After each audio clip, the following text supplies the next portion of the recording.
and happy Wednesday to everybody.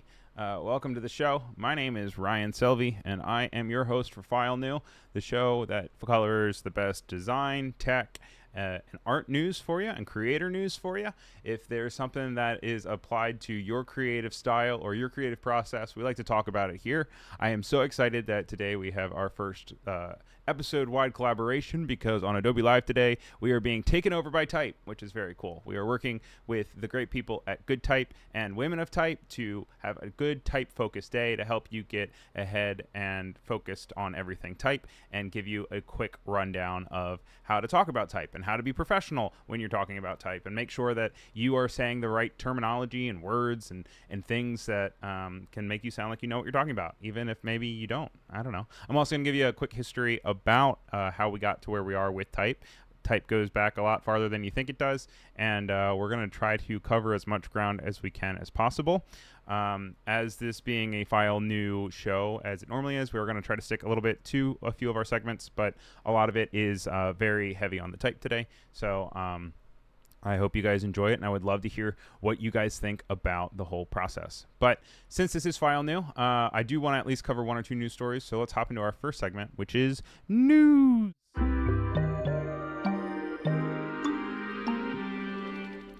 So for your guys' convenience, all of these apps and all of these links are available on the Raindrop, which is the service that we're using to make the links accessible to everyone. So everything that we talk about today will be on this Raindrop. I'm going to go ahead, I'm going to put it in the chat. Jack, who is in the chat over on Behance as well, will help me out with it. But basically, these are all the links that we'll be talking about, even the ones when we're going in and we're hopping in about typography. It'll be focused on these Raindrop links. So the first thing that I want to go is, if you hop in there, you can see that Logitech has created a Stream Deck for Photoshop and Premiere Pro. This is really exciting. I am using a Stream Deck right here. We talked about it actually on stream like 2 weeks ago or something like that. And basically it was how you could take this bad boy and turn it into a Photoshop controller. This, however, is coming from Logitech. It's $199, and its main focus is straight up Adobe apps. And you can see in this example here, as they click into it, the system changes with the little 9 buttons that you have, and then gives you control over what you can do in the app. It also has this fancy-dancy little scroll wheel that is another module addition to it. It looks like there's no cord to this one, so I'm guessing what this is doing is this is probably the thing that is connecting to your computer, and then this thing over here is connecting to that device and then connecting to your computer. So you probably can't use this without this, but it looks interesting. It looks like it has a very similar setup to the Stream Deck and Elgato situation, where you can customize presets, you can customize different masking tools or mixer panels, your image, general. It's not quite out yet. It is coming out on October 14th. Pre-orders have already begun, and this was covered by The Verge. Is this something that you guys could see yourself getting? I think that it's really cool, and I would love to see what else is going on. And like I said, that is pretty much the only news story that I have for today. Not too much else crazy stuff going on, but if you guys have stories that you would like to talk about, I would love to hear them in the chat, and we can talk about them too. But I want to make sure that we can hop right on in to some fun type stuff. Oliver says that he had a loop deck for Photoshop, Lightroom, etc. with dials and buttons and stuff, and he never uses it. It just sits on my desk looking pretty. So if you want to, Oliver, feel free to send them to me. I will happily take your loop deck off your hands. And Clever is saying, I just saw the Logi one yesterday, out October 21st, I think. Oh, so maybe it's different for you. Perva wants to know why she was wearing 2 large rings. You know, who knows? Maybe she's just a big ring wearer. But you guys can check it out. It's in the Raindrop. So let's go and hop on into our next segment, which is going to be probably our heaviest segment for the day, which is resources.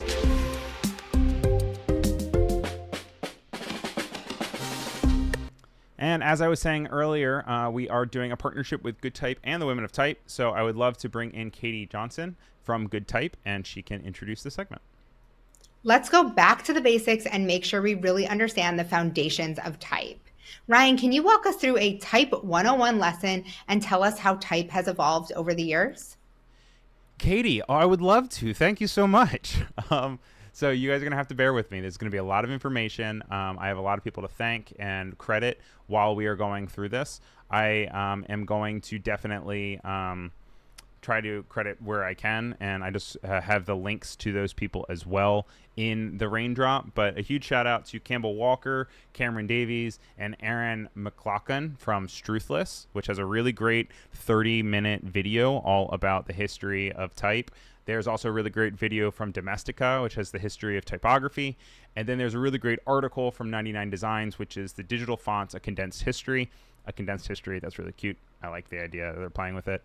But I wanted to start with way back, and it starts out back in 8,500 BC with Mesopotamia. And in Mesopotamia, basically that is kind of our first look into the idea of any sort of inkling of typography. And you might say, but they didn't really use typography. What it was is basically it was the first time that cuneiform was created. And so what cuneiform is, and how do you spell that? I'll tell you how you spell it. It is a CUNEIFORM. Oh, the spacing on that is horrible, but we'll talk about that in just a little bit. And cuneiform is denoting or relating to the wedge-shaped characters used in the ancient writing systems of Mesopotamia, Persia, and Ugarit, surviving mainly impressed on clay tablets. So basically, it was taking different things like pictograms, kind of like, you know, a sun, and then maybe like, and this part right here is made up as the things that I'm making, but like we'll say that, you know, then it kind of turns into that, and then eventually something like that kind of denotates over to the idea of that meaning sun. This is also very similar to the idea of hieroglyphics of ancient Egypt. And what's really interesting about hieroglyphics of ancient Egypt is just, and the idea of cuneiform is how they were kind of written and how they were read, because the idea of going left to right is something that is very prominent still in our time, but it's interesting that it has its own system to read it, and then kind of we fall into it somewhere in ancient Greece when the Phoenicians made 22 Greek lapidary letters. And I'm going to go ahead, I'm going to pull up what those look like. They look a little Latin, but they're not fully Latin, and they is the Phoenician alphabet. I'm going to go ahead and pull it actually straight from some sexy little Wikipedia. And this stuff is, you know, you can kind of see like a Y in there. You can see a W, an I, and an O even. But the interesting thing about it is that it was very separate from Latin. Like, you know, you wouldn't necessarily spell out any sort of words that we would know today with this. I see in the chat we have very cutiform, very demure. Which all right, okay. It's October, guys. We're past it, Oliver. And so what's interesting about here is that they're all uppercase, and sometimes people went left to right, slinging back and forth. So when I say that, it's like you would write something out, and the idea of it would be like, okay, you would start here, and then you would go this way, and then you would go this way, and you go this way. And they kind of talked about it like the idea of like an ox and bringing an ox back and forth. The idea here, though, is that you were writing it, and as you were writing it, you didn't want to smudge it or something. So you would go and you'd move back and forth. And then from there, you wouldn't want to imprint something that was going to affect your text or your information. Not too long after that, we get to the ancient Romans, and they turned the wonderful art of the Roman alphabet. And they also actually invented the serifs. So the Roman alphabet, as we know it, is very similar to kind of like what we do now. Basically, we are still very frequently looking back and referencing the Roman alphabet. It's Latin. I'm going to pull this up too. It's not exact to what we have. Let's see if I can download it here. And it's not exact to what we have, but it's mostly there. Here we go. We can see an A, B, C, D, E, F, G, H, I, K, L, M, N, O, P, Q, R, S, T, V, X, Y, Z. So we're missing the W, we're missing the U, we're missing the J, but we have a very extensive kind of form of these letters. Now, we'll be going into it in just a little bit of what serifs are, but you can see that within Roman creations, there are these areas where there are little, boots and hats on top of these letters. And these are kind of ways of accentuating and adding regalness to it. They weren't necessarily seeing it that way, but they invented the serifs. At the same time, or not the same time, around the same time, we have 2040 AD. There is the ceramic movable type system created in China. And this reprints words onto clay. And this is an interesting way. I honestly had not heard about this one because a lot of times you'll be talking about something else. But it was a machine that looked like this. And it had the kind of a spinning wheel on it, and then you would add impressions onto it to grab the text off of it and transfer it, which you can only have a limited number of characters and ways that you spin it. But it was one of the first ideas of creating this spinning machine that happened in China. This was 1040 AD by Bishang, and it reprints the words into clays. And things kind of evolved over the next 400 years to where we get where a lot of people know this whole situation starts. And also, hello over in the chat, by the way, to both Oase and Apurva. Thank you guys for being here.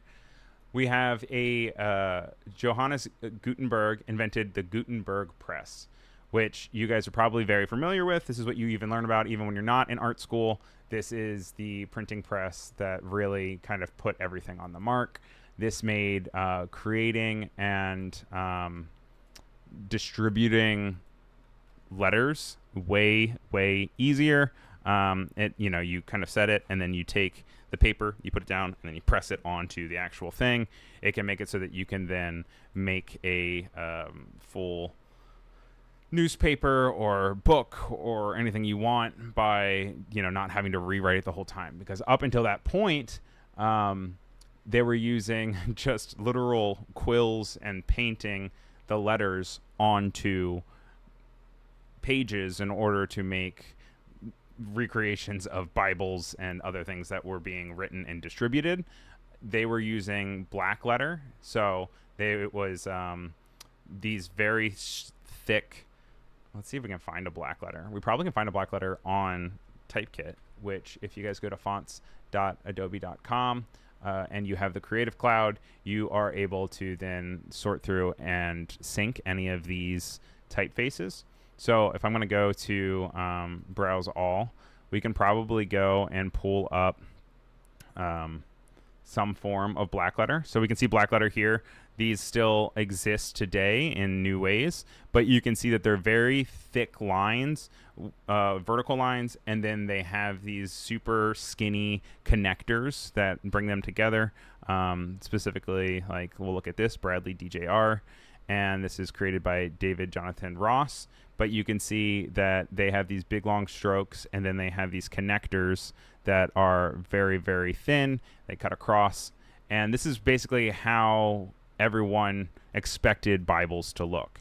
So when they went to expedite the process with the printing press, the first typeface that they created was called Fraktur, and because all the Bibles looked like blackletter at that point, then they made the typeface also be the same kind of typeface.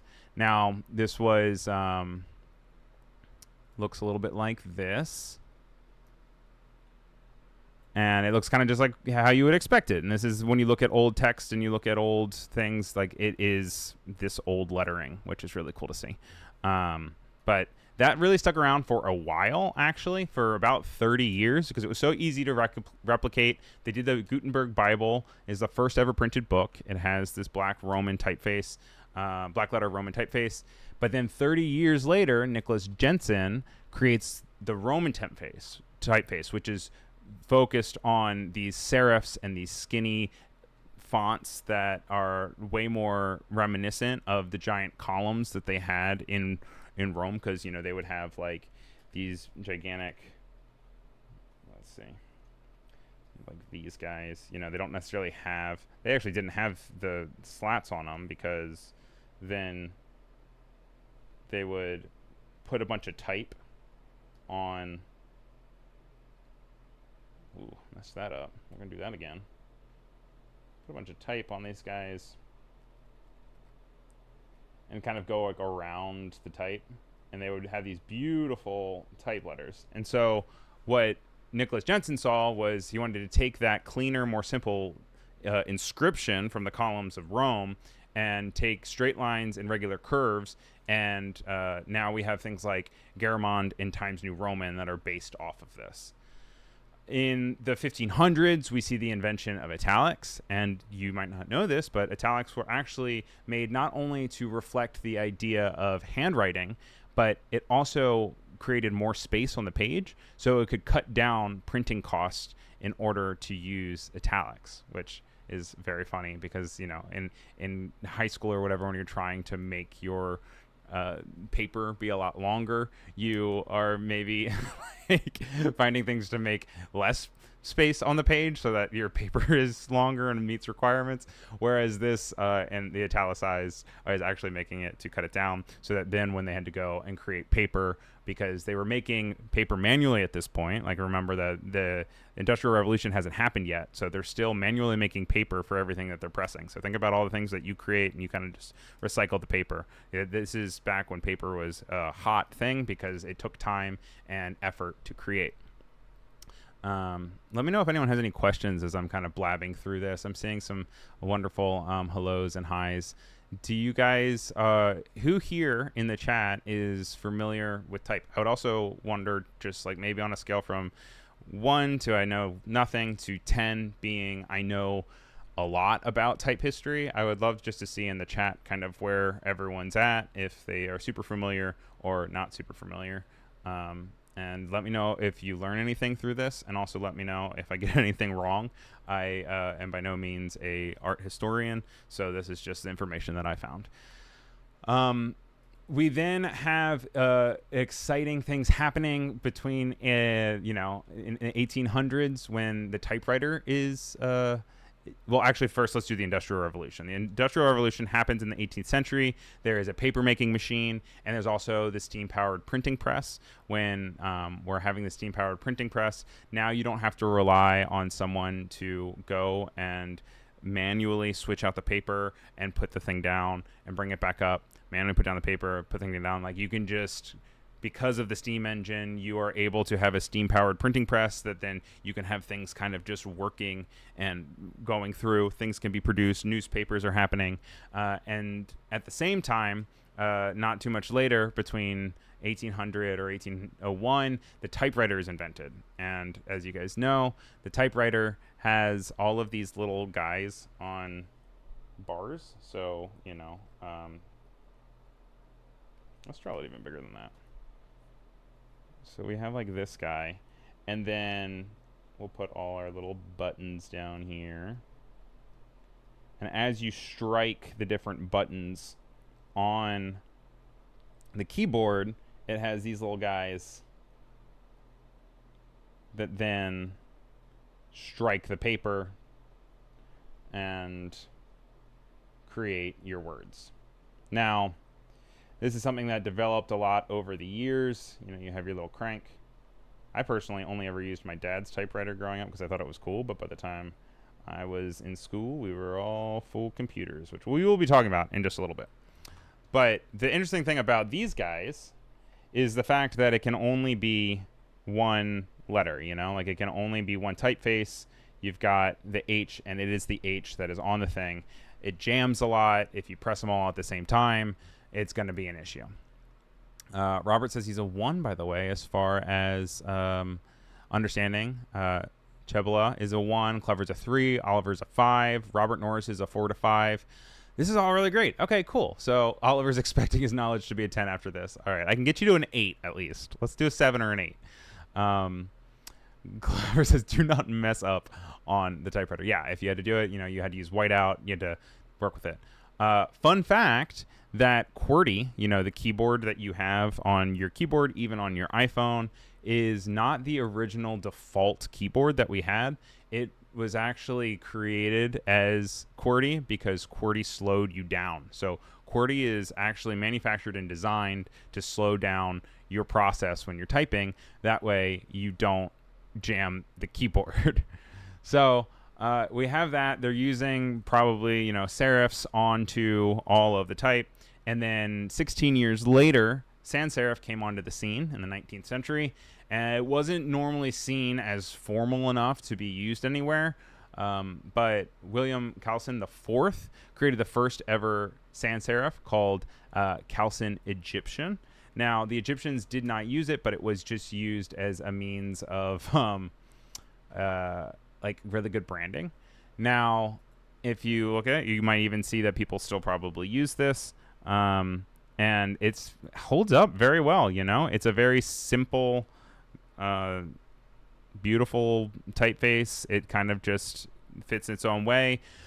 Something to also note here, though, and you can kind of see it in the pieces themselves, is that the spacing of the letters is very dictated, and it's just kind of all fits in the same square.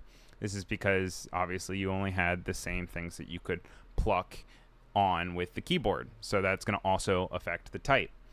From there, we then have Vincent Higgins, who makes the Pica font, and that is in 1828, so this is 12 years later, and this is kind of a response to the sans serif version of Calson Egyptian.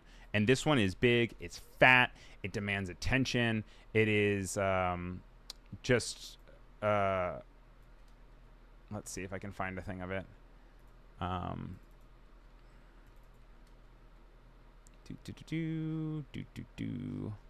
it can be added with a bunch of Higgins typeface. And when did I say it was? I said it was 1828. Oh, it's not pulling up. Maybe I got the wrong name for it. But it comes in, it just adds this idea of being able to have hierarchy on the page, able to really make things stand out, and it becomes kind of something that can grab your attention. Now, around this time, you have to kind of put yourself in the shoes of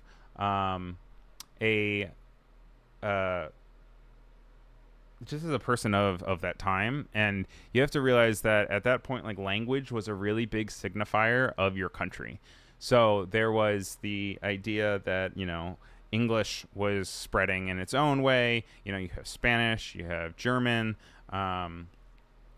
you have even all the non-Latin based languages as well.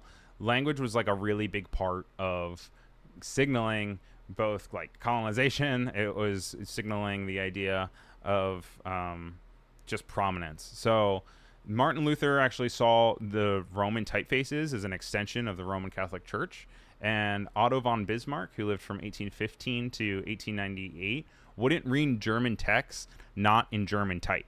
So German type kind of was like this black letter idea that they had. But then whenever they would reference to non-German names and places, they were used in non-German type. So it was a way of kind of othering the idea of outside of German text.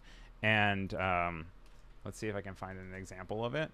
But it was in a way that, like, you had to create in this German typeface in order to then, be taken seriously as a German.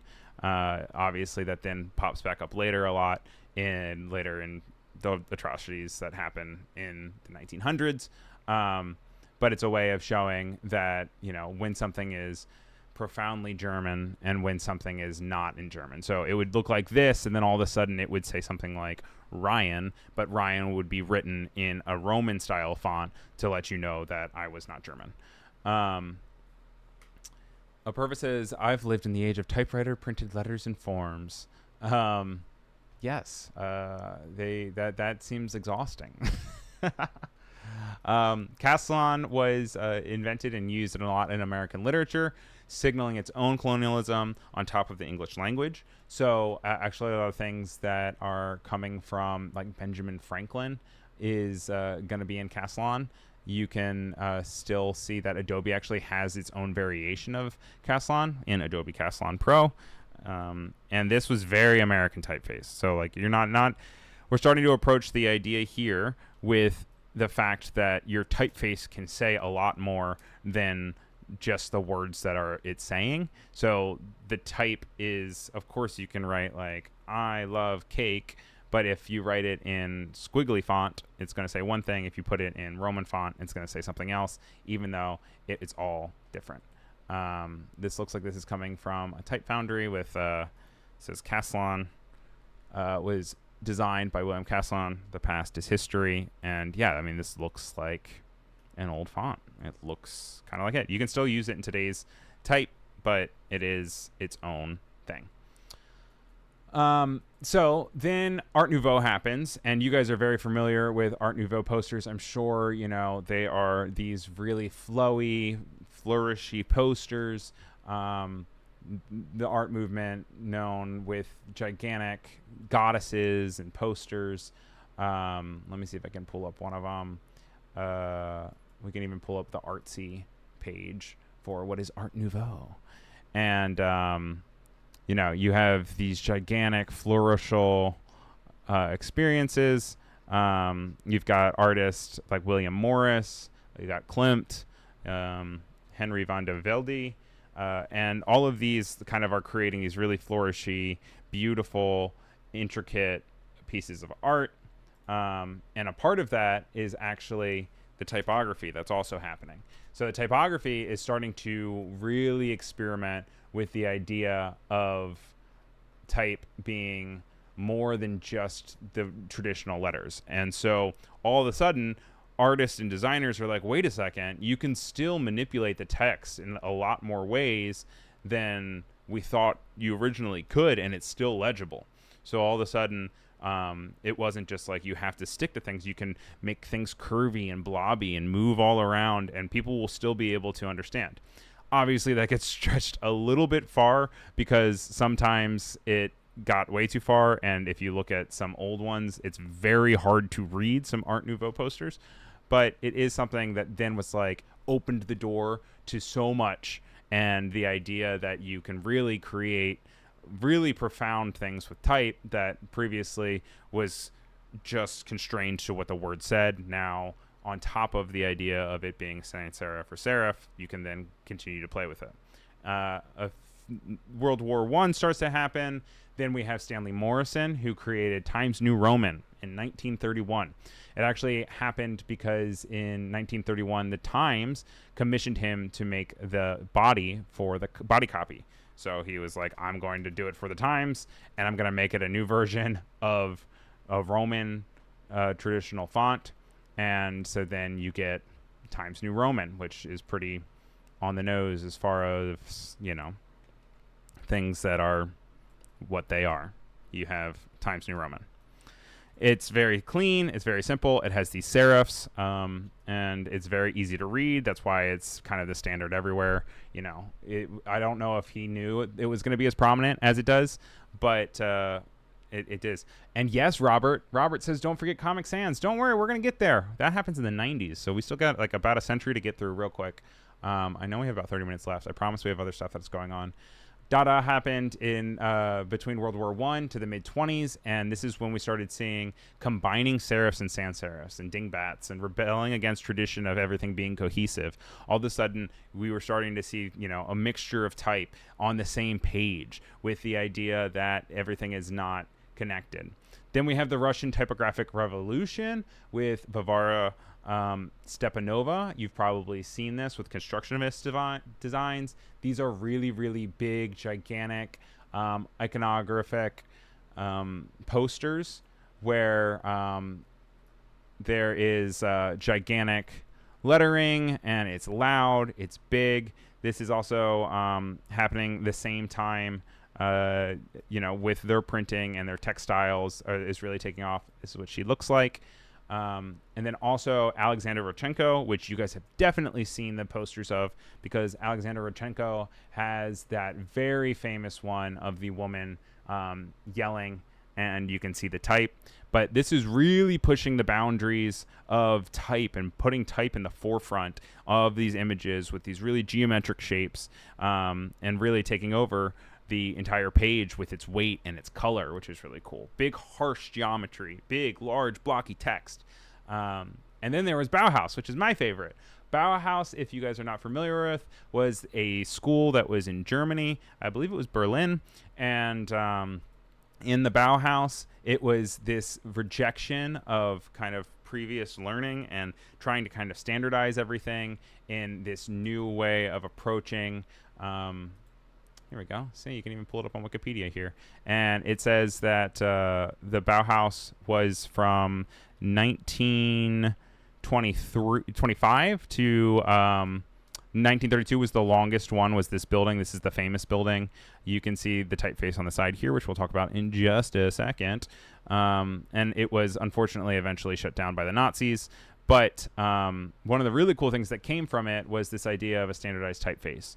Now, one of the great-great-grandchildren, to quote one of the guys from the beginning, this was from the Truthless, now there is actually the typeface Bauhaus, which does the exact same kind of idea. And the Bauhaus type is a collection of creating type that can be universal through using only circles and straight lines. And this idea was kind of be able to uniform everything. And this was from Herbert Bayer. It was in 1925. And it was to create a very easy to read typeface that can be applied anywhere. And it can be made with anything. That kind of then unfortunately got shut down. So with a lot of things happened with Bauhaus just because of World War II. But then after all that nasty stuff happened, we have 1949 with the first phototypesetting.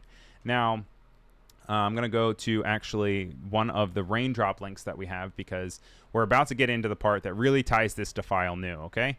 And with File New, I really like to talk about technology a lot. I like to talk about how technology is implementing on design. Obviously, everything that we talked about is technology, but there's also the idea of technology being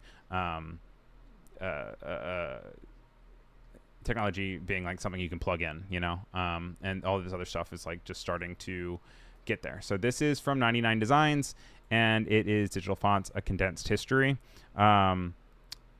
What is about to happen here is phototypesetting, and phototypesetting is really cool because it was this thing that came on the market in 1949. It projected light through character cutouts that then made a mark onto a photosensitive paper.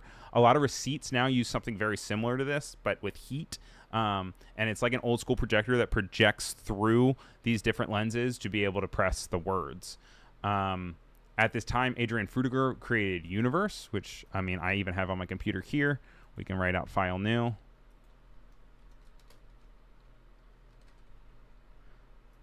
Universe. Look at that. That's a pretty font, ain't it? And the aim with Universe was created in the mid-1950s was to supersede Futura as a sans serif font for photo typesetter machines. And Universe Condensed was actually Apple's keyboard font on the Macs all the way up to 2003. Now, this is where things start to get really goofy and crazy with the idea of technology, because after World War II, we also got Swiss modernism and we got Helvetica. And everyone knows Helvetica, right? Helvetica is quite the font, actually. Almost. Is it illegal to put Helvetica in a different typeface? Oh. Ooh, these aren't even. Okay, there we go. So this isn't even full on Helvetica, but this is Helvetica modified to an extent that I have for another client. And this was coming on the scene in 1957. There's no ornament. It's very understood. It then has that international typographic style that was kind of being geared at for Bauhaus, but then kind of lands on this. Movie posters and ads begin to really experiment with the idea of legibility. They start adding goopy fonts for horror. I mean, that's when you start to really see decorative fonts, and they start to communicate their own things, because, you know, if you're going to something that's scary. You might see the typeface look like this. This obviously wasn't created back then, but this is a then evolution of that. In 1961, IBM introduced a Selectric typewriter, which is cool. And this thing, I actually had not heard about this until I was looking up all the information for this. But the Selectric typewriter was not focusing on the little guys that we were talking about hitting the paper. This is these little balls that have all of these letters all around. And the cool thing about here is, one, that it didn't jam, but also it didn't limit you to only one typeface. Suddenly you could switch out these balls, and if they had different typefaces, you could switch between the different typefaces to type things out. And this was in 1961, which is really cool, because this is kind of on the dawn of the computer, not the personal computer. Personal computer didn't come for 20 more years, but this is the dawn of computers and using them. And then not too much longer, we have this Daisywheel printing. And Daisywheel printing is, you can also switch them out, but it's in a circular way. And this was really big because this was saying that you could occupy different horizontal widths based off of. So like the Q down here is much wider than the J or the T, the B or the A. And that was something that could really change the way that types interacted with each other. It could make it so that it was a lot more controlled. A little bit before then, though, the OCRA was invented, and that's down here. This is a Digiset machine, and it focused. OCRA was the typeface that happened, that you're probably very familiar with. It like pops up a lot on like library cards and important documents. And the reason why OCRA was created was so that every single letter looked distinctly different, because they were using these big type computers that, you were literally feeding things into the computer and it was reading it, and they needed to make sure that every single letter looked distinctly different so it didn't get confused. And it created this typeface because this was all created with the idea of using a machine to then have things then print out and come back at you. We weren't thinking about screens as much. DigiGrotesque was invented in 1968, which is cool. And that is the first screen font. Looks a little bit like this. Holds up pretty well, things all considered. Kind of looks like Helvetica. And this was for an idea that it was all created with bitmap and points in mind, so that you could then create this on a grid. Then we have the 1970s, which we have like grunge, and we have punks, and we have people ripping things up and putting them back together, and photocopiers and private zines and distribution, followed by the personal computer. And the Lisa, the Mac Lisa, was actually an underperforming computer. Oh my God, it's so funny. I write Lisa Mac. It gives me something completely different. It gives me makeup, which is funny. But it looked like this, and suddenly everything exploded here. Okay? We have the control and the ability to create text all of a sudden on a personal level for design that was never previously available. PageMaker was released in 1984.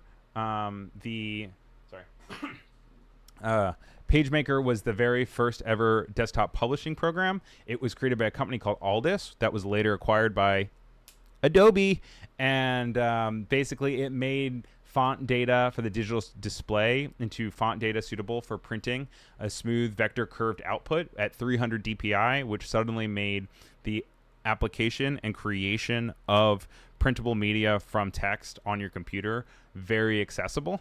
Jack Watson says, boom. I think that's for the Adobe. And so basically Steve Jobs took a calligraphy class in college before he was working on the Lisa, and he hired Susan Kerr to make a bunch of typography for Macs. She invented San Francisco, Chicago, Geneva. If you don't recognize their names, they definitely are typefaces, though, that you have seen before. You can see that she also invented the different icons that happen on Mac. You can see here There's a famous idea here of, Chicago, San Francisco, New York, and these were all things that you could, Geneva, that you could implement in this PageMaker machine. Now, Adobe was founded by John Warnock and Charlie Gesch. They left Xerox actually to found Adobe, and their big invention was PostScript. It changed the font data to make it able to be printed. And then Steve Jobs was like, wait a second, this is what you should really focus on, because they were actually going to focus on something else. And he was like, no, focus on this. Create a company out of it. Adobe turned into what Adobe is. Really cool. Adobe history. Then David Carson was seeing type, and for Ray Magazine, a very famous story in graphic design is this Ray Magazine Dingbats or Webdings article. And this happened where they decided that the article was going to be really boring, so they decided to just turn it into an article that was written completely illegible in Dingbats, and then you had to flip to the back of the magazine, and then in the appendix it actually had the full article. But if you look here, it's only just letters that are represented by illegible forms that are Dingbats. So that was really kind of experimenting, being a little text rebel, and that continued to inspire other people to continue moving forward. Robert Slimak and Carol Twombly invented Myriad for Adobe in 1992. Myriad, you guys all know what Myriad looks like, because you know what happened with Myriad. Myriad became the official font for Apple in 2002, replacing Apple Garamond. And if you just ever go into Adobe, normally it actually starts with Myriad, is kind of the default that it lands on.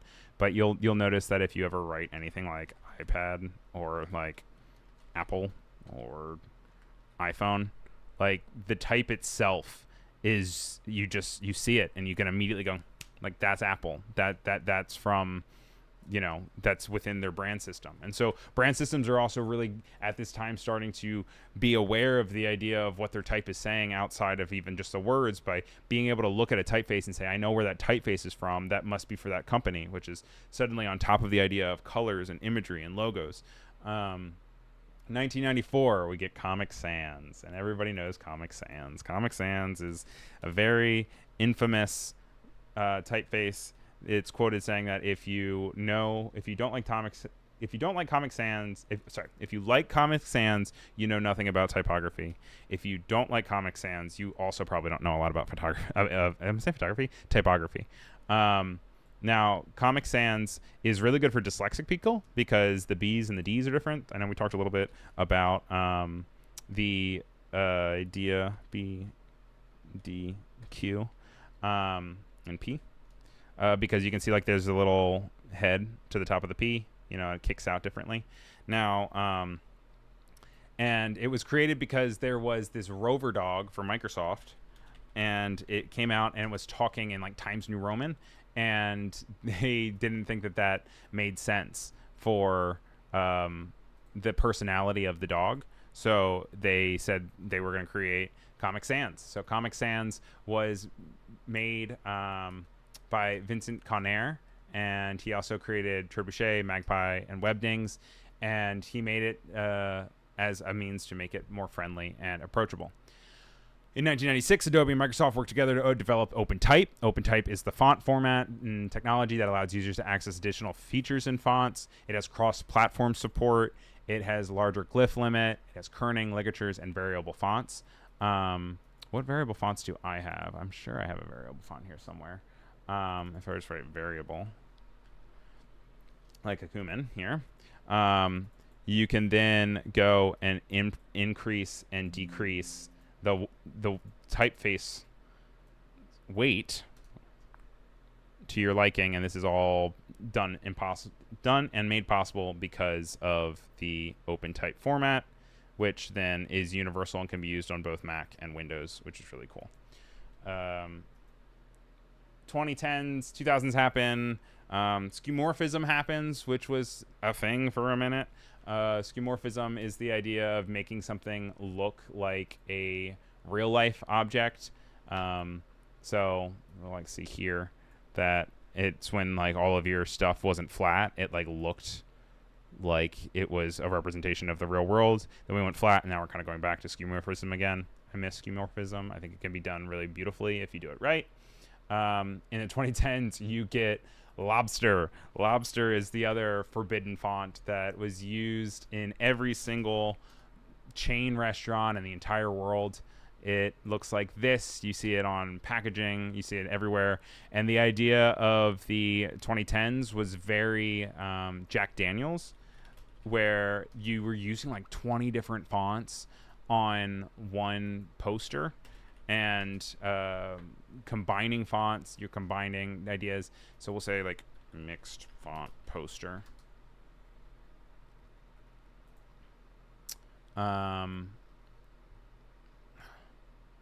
I'll say 2015 typeface poster, and this is gonna give you exactly. Oh, I guess not. Let's see. Yes, like this. This was so prominent in the 2010s. Sorry, ignore that. Where you have like all these different sizes and growing up and getting small and big, and everyone's kind of just like throwing everything at the wall, and it becomes cohesive because you're using so many different things. That really becomes big in the 2010s. And then Google Fonts was launched in 2010. Google Fonts is a free font directory where you can have 1,714 font families, including 438 variable font families. And it's free and open source, and interactive web directory for browsing the library. A few years actually before that, Typekit came out, which Adobe later acquired and turned into Adobe Fonts in 2018. All of Google Fonts actually are on Typekit. So you have the ability to sync that seamlessly with your computer and not have to worry about it, and it's still free and everything. And that's all available. You have Impact for memes, and now we're kind of at a place where it's easier than ever to make a typeface, and it's easier than ever to create graphics, and especially like in Adobe programs, and you can really learn a lot just by going into any program and just messing around. And that's kind of how we got to where we were. Now we have about 5 minutes left. I want to get through some hyperlinks, but I think the last thing that we can definitely go through is the difference between some terminology with type. So I'm just going to write, it brings me right back to Comic Sans. So let's do file new, Ryan Selvy. And I can just point out a few ways that we can talk about type. I'm not going to be using Comic Sans for this example. I'm actually going to go and I'm going to pull up a serif font, and we can pull, let's do like, not Belly, Baskerville. Baskerville's a classic. Now,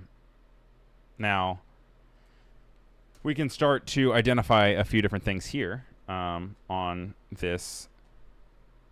Maybe we'll make it even bigger. Also, I don't like how. Let's do Baskerville display. So here we have a few different ways that we can talk about this type, and I'm just going to go through a few different terms that we have. Carol said, once I saw someone working in Quark, I had to learn it coming from PageMaker. Yes. Dyslexic or not, nobody could read what we wrote. Have we talked about Quark Express? Actually, no, I actually did not even touch on Quark. Although I do know that is a big thing, and that was a big ramp up into the idea. I personally got into graphic design in like 2005, 2004 with like Photoshop Elements, I think, is what introduced me into it. So I was way late to the game in that part, and then I've been in the Adobe ecosystem ever since. But just as a quick rundown of some type terminology so that you make yourself sound smart when you're talking about a typeface, you have a few different things here. Right at the bottom where everything lays, this is called the this is called the baseline. And the baseline is where all of your letters live. At the very height of the X letter form is the X height. Even if there are no X's in your piece, this will be the X height. Right here, this is the descender line. And this is where your descenders go to. justifiably. Obviously, this is called a descender. It's anything that goes below the baseline. Then you also have your ascender line. And basically this is, this is the cap height. And that's the size of a cap height. We actually don't have an ascender line here because the ascender line would be like up here, and that's if something extends beyond the cap height. But these are just important to know. So you have your cap height, you have your ascender, your cap height, it's right here. Your ascender line is right here. Your baseline is right here, and your descender line is right here. Your X height is, in this example, right here. It moves. If you want to have really good legibility, sometimes it's best to have a higher X height, but it then has to then also be weighted with a higher cap height as well. If you have really, really high cap height and really, really low X height, it can be hard to read. So, you can be like, if you're doing like hello is much harder to read than something like hello, You also have the overshoot, which is the rounded parts of like an O. If an O is there, you have the stem, which is the vertical ligaments of a character. You have the arm, which is right here, which is when a crossbar is not connected on two stems. But like if you have like an H, then this would be a crossbar. Then you also have a leg, which would be like the R here when it like sticks out a little bit.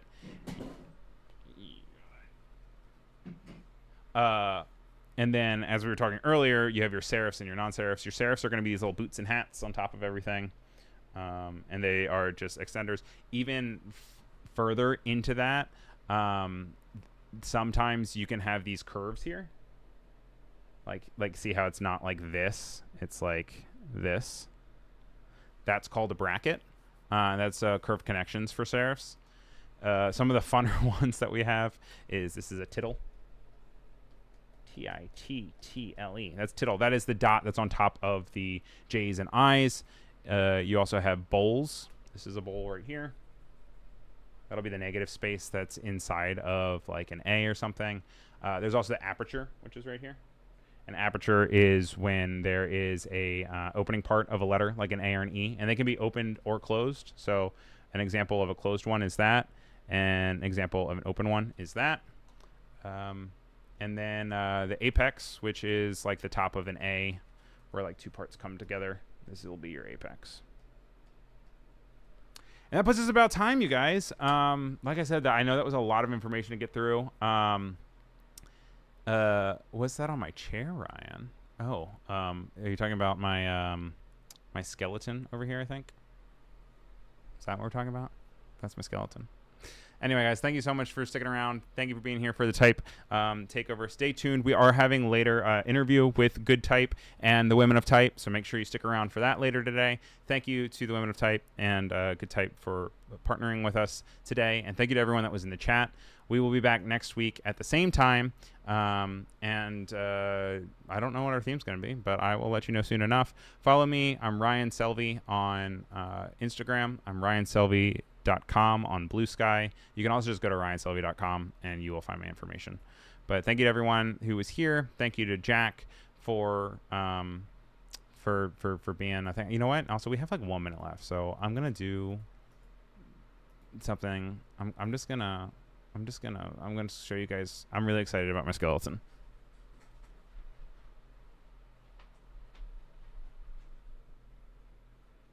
See you all real soon. Goodbye. Thanks for watching File New. Bye.